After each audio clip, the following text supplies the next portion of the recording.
Bonne journée.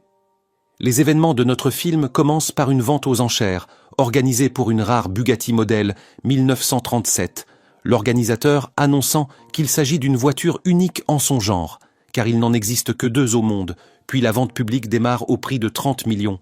Les participants font monter l'enchère à 32 millions, puis à 34 millions, et ils continuent à surenchérir sur la voiture, jusqu'à ce qu'un homme nommé Jack clôture la vente au prix de 41 millions, devenant ainsi le propriétaire de la voiture.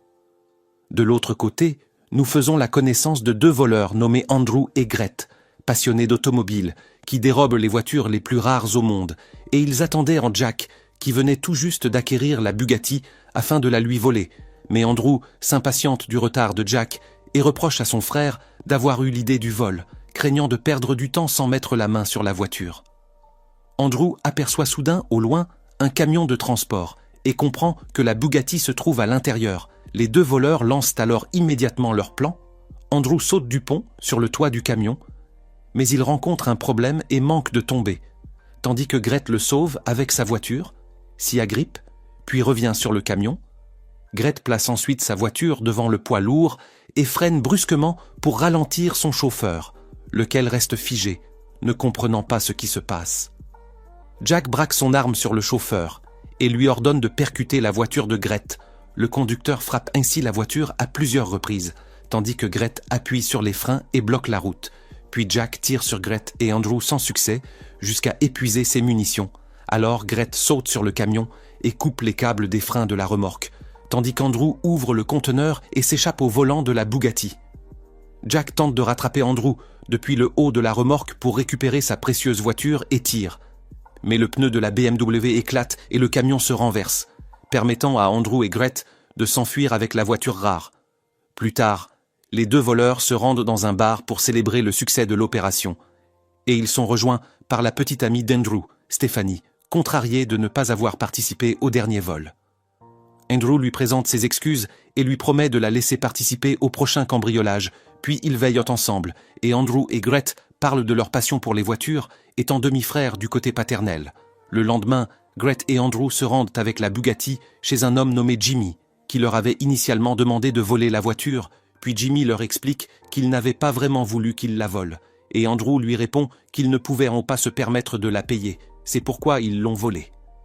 Gret rappelle à Jimmy que l'essentiel est d'apporter la voiture, mais Jimmy se fâche contre lui car le propriétaire de la voiture est un homme dangereux, puis il ordonne à ses hommes de capturer Gret et Andrew.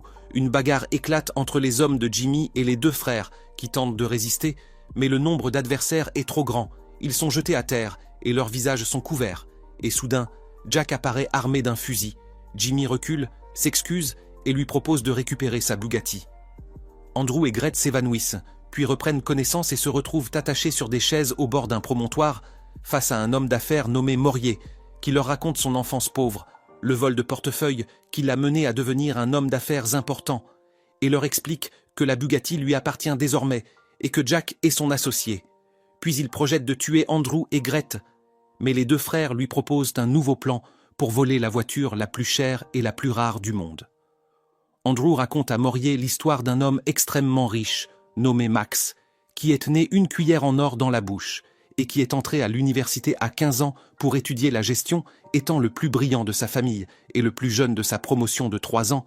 À 30 ans, son père lui a remis un immense empire et lui a offert une Ferrari modèle 1962 dont il n'existe qu'un seul exemplaire au monde, estimé aujourd'hui à 50 millions de dollars, et il ajoute que leur plan est de voler cette Ferrari à Max. Morier est impressionné par l'audace des 2 frères et leur révèle que le Max dont Andrew parle est son rival dans les affaires légales comme illégales, que ce dernier a nui à ses investissements immobiliers dans la ville de Marseille, berceau de Morier, lui faisant perdre beaucoup d'argent, si bien qu'il déteste désormais Max.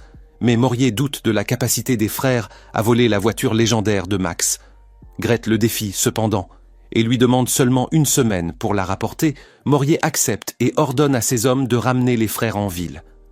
Sur le chemin du retour, Andrew sort une bague de sa poche pour vérifier qu'elle est toujours là. Gret l'interroge à ce sujet. Andrew lui explique qu'il projette d'épouser sa petite amie Stephanie. Gret se réjouit de la nouvelle, mais lui conseille de repousser le mariage, craignant les responsabilités qui pourraient lui freiner leur vol, et lui rappelle la recommandation de leur père, qui les avait réunis à 15 ans pour leur demander de rester ensemble. Mais Andrew avoue qu'il se retirera du métier après cette opération, ce qui choque Gret. Les frères arrivent chez eux et trouvent Stéphanie, inquiète de n'avoir pu joindre Andrew toute la journée. Andrew lui raconte ce qui s'est passé et lui explique qu'ils sont impliqués avec Morier. Stéphanie insiste alors pour les aider. Faute de temps, elle les conduit ensuite à son amie Devine, une voleuse experte connue de la police pour sa dextérité. Andrew accepte de l'intégrer à l'équipe. Devine leur présente alors un spécialiste des explosifs nommé Léon, qui les stupéfie en faisant exploser sa propre maison à leur arrivée, et Andrew semble lui aussi l'ajouter au groupe. Les voleurs rencontrent 4 autres amis de Devine, pilotes de courses automobiles, et tout le monde se met d'accord sur leur part après le vol de la Ferrari rare. De retour à la maison, ils trouvent un homme étrange qui les attendait. Andrew lève sa batte de baseball pour lui demander qui il est. L'homme se présente, il s'appelle Laurent, le cousin de Morier, et il a été envoyé pour les surveiller et participer au vol. Laurent affirme qu'il leur sera utile car il connaît un membre de la famille de Max nommé Quinn que l'on peut berner pour les aider à voler une voiture sans effort. Ils partent donc rencontrer Quinn, responsable des affaires illégales de Max, et il semble détester Laurent à cause de sa collaboration avec son rival Morier. Stéphanie intervient pour convaincre Quinn qu'Andrew et Gret sont parmi les meilleurs pilotes au monde, capables de conduire n'importe quoi. Quinn accepte de travailler avec eux, mais à condition de tester les compétences des 2 frères en conduite. Le test de Gret commence. Il doit effectuer des cercles en voiture sans laisser tomber un verre en équilibre dans les airs, et il semble réussir l'épreuve, puis vient l'épreuve, plus difficile, d'Andrew, arrêter un avion par n'importe quel moyen. Tandis que Quinn le menace en déclarant qu'un échec mettrait fin à leur collaboration, les 2 frères foncent alors vers l'aéroport, poursuivis par la police qui interdit l'accès des voitures, mais ils sèment leurs poursuivants et atteignent la piste de l'avion. Gret percute l'hélice de l'avion par le toit ouvrant de sa voiture, la brise et empêche l'appareil de décoller, réussissant l'épreuve et impressionnant Quinn par sa performance, qui leur apprend que l'aéroport appartient à Max et que ses hommes les poursuivent déjà, et leur conseille d'aller le voir directement après leur arrivée au manoir de Max. Andrew, Gret et Stéphanie se présentent pour l'affronter. Max leur demande le prix de l'avion qu'ils ont détruit. Gret lui répond que les profits qu'il tirera de leur partenariat dépasseront largement la valeur de l'avion détruit et que leur réputation de meilleurs pilotes est reconnue mondialement. Max apprécie la façon dont les 2 frères s'expriment, accepte de s'associer à eux pour une course automobile et oublie l'avion, ignorant qu'il projette de voler sa précieuse voiture. Quinn, prétendant détester Morier, suggère que Max leur montre son garage de voitures Chunrar. Max accepte et émerveille tout le monde avec ses véhicules hors de prix, et tous voient l'effroyable la Ferrari unique qu'il prévoit afin de dérober. Les membres de l'équipe rentrent à la maison pour qu'Andrew et Gret discutent du vol de la voiture. Andrew se montre inquiet de dépendre de nouveaux partenaires, mais Gret le rassure. Au marché, Stéphanie est victime d'une tentative d'enlèvement par Jack, qui la menace de garder le silence. Mais Stéphanie vole une pomme, poussant le vendeur à appeler à l'aide, ce qui attire une foule autour de lui. Stéphanie profite du chaos pour s'échapper, mais Jack la poursuit et la surprend avec d'autres hommes qui l'appréhendent. Lorsqu'Andrew et Gret rentrèrent à la maison, Devine leur apprit que Morier avait enlevé Stéphanie, ce qui mit Andrew en fureur et le poussa, avec son frère, à se rendre directement au manoir de Morier et à s'en prendre à Jack. Alors Morier braqua son arme sur eux et leur déclara qu'il allait leur montrer leur amie Stéphanie. Puis il les emmena au garage où Stéphanie était ligotée. Au-dessus de sa tête tournait le moteur d'une voiture prête à s'écraser sur elle à tout instant. Andrew devint fou et voulut libérer Stéphanie, mais Gret lui demanda de rester calme. Morier expliqua aux 2 frères qu'il avait kidnappé Stéphanie pour garantir ses droits et pour s'assurer qu'après la réussite de leur plan, il lui apporterait la voiture et ne prendrait en pas la fuite. Il les menaça de tuer Stéphanie et de les tuer tous de la manière la plus atroce, une méthode qui ferait détourner les yeux du diable devant ce qu'il verrait s'ils ne lui livreront pas la voiture. Puis il leur ordonna de réunir toute l'équipe afin qu'ils connaissent leur plan. Tout le monde se réunit alors, et Andrew précisa à Morier que la meilleure façon de voler quelque chose à son propriétaire est de le faire sortir de son repère, et c'est exactement ce qu'ils allaient en les faire. Max et ses hommes firent irruption soudainement et annoncèrent qu'ils savaient que Morier prévoyait de voler sa voiture, lui assurant qu'il prendrait encore plus le contrôle des affaires de Marseille, ne laissant à Morier aucune chance de concurrence, et qu'il avait toujours une longueur d'avance. Puis il quitta les lieux furieux, Morier se mit aussi en colère et ordonna à Andrew d'exécuter l'opération le lendemain, lui confirmant qu'il viendrait en personne conduire la Ferrari appartenant à Max. Dans la nuit, Andrew et Grete s'assirent avec Laurent quand deux policiers, se méfiant d'eux, entrèrent. Surtout parce que voir les deux frères avec le cousin de Morier semblait étrange, et l'un des officiers jura de les arrêter. Andrew proposa à Laurent de faire semblant de se quereller pour tromper les policiers et leur faire croire qu'ils étaient ennemis. Il le frappa violemment, feignant d'être son adversaire devant les deux agents, mais en réalité, ses coups étaient une vengeance contre Laurent pour l'enlèvement de sa bien-aimée Stéphanie.